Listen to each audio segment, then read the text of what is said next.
Before there was soil, or sky, or any green thing, there was only the gaping abyss of Ginnungagap. This darkness lay between the homeland of elemental fire, Muspelheim, and the homeland of elemental ice, Niflheim. The flames from Muspelheim and the frost from Niflheim moved ever closer, and they eventually met in the abyss. As the ice began to melt, the droplets themselves formed Ymir, the first of the giant kind. Ymir was capable of reproducing asexually, and as he slept, the sweat from underneath his arms formed two more giants.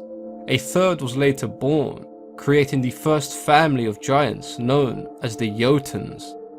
From the ice emerged a cow named Audumbla. Her milk would nourish Ymir and the other giants, and in return the cow would be nourished by the blocks of ice. Audumla's licks uncovered Bori, the first god of the Aesir tribe. Bori would have a son called Bor, who would marry Besla, the daughter of the giant Bolthorn. They later had three half-god, half-giant children. We know them as Odin, Vili, and Ve. Odin and his brothers were concerned with how quickly the giants could reproduce, as they severely outnumbered the Aesir. The three brothers decided that their only option was to slay Ymir, and they waited till the giants slept before they began their assault. With all their strength, the brothers were able to overpower and slay Ymir. The blood which spouted from Ymir's body formed rivers, and these rivers drowned all but two giants. The surviving giants, Bergelmir and his wife, fled to the misty lands we now know as Jotunheim. The world as we know it in Norse mythology was created from the remains of Ymir's body. Odin and his brothers dragged Ymir's body into the abyss, and the 9 worlds were created. His blood formed rivers, his flesh and muscles became land, vegetation was formed from his hair, clouds from his brains, mountains from his bones, and his skull formed the sky.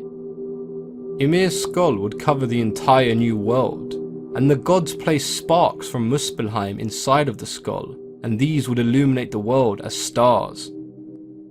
They built Asgard on the plains of Idavol, and this became the home of the gods, far away from Jotunheim where the giants were allowed to live. The gods eventually formed the first man and woman from the trunks of 2 ash trees. These humans were to live in Midgard, and a fence was built around them to protect them from the giants of Jotunheim. The dwarves were formed when Ymir's body began to rot. The worms which crawled out of the remains became dwarves. The gods became worried that Ymir's rotting body would cause the sky to fall. They sent 4 dwarves, 1 in each direction, to hold up the sky. These dwarves were named after the cardinal directions: Nordi for north, Soundri for south, Vestri for west, and Austri for east.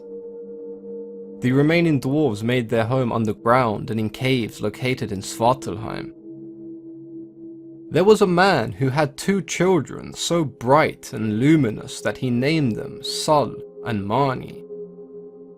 The gods were angered by the man's arrogance, and so they took both children away from him. They placed both of the children in the sky, and they would become the sun and moon. The Norse myth of creation is one that has many conceptual meanings behind it, one of the most prominent being that life comes from death. The world was not created from nothing as it was in the Judeo-Christian myth.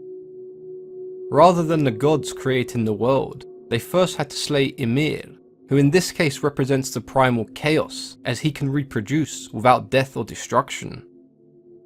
Ymir's kin, the giants, are constantly attempting to drag the world back into chaotic nothingness, and during the Ragnarok they do succeed in destroying the world. If you've enjoyed this video, then please consider leaving a thumbs up, as it helps promote the video and allows the channel to grow. If there's anything you'd like to discuss or have any ideas for future videos, then please let me know in the comments section. As always, I've been your host, Mythology and Folklore Explained.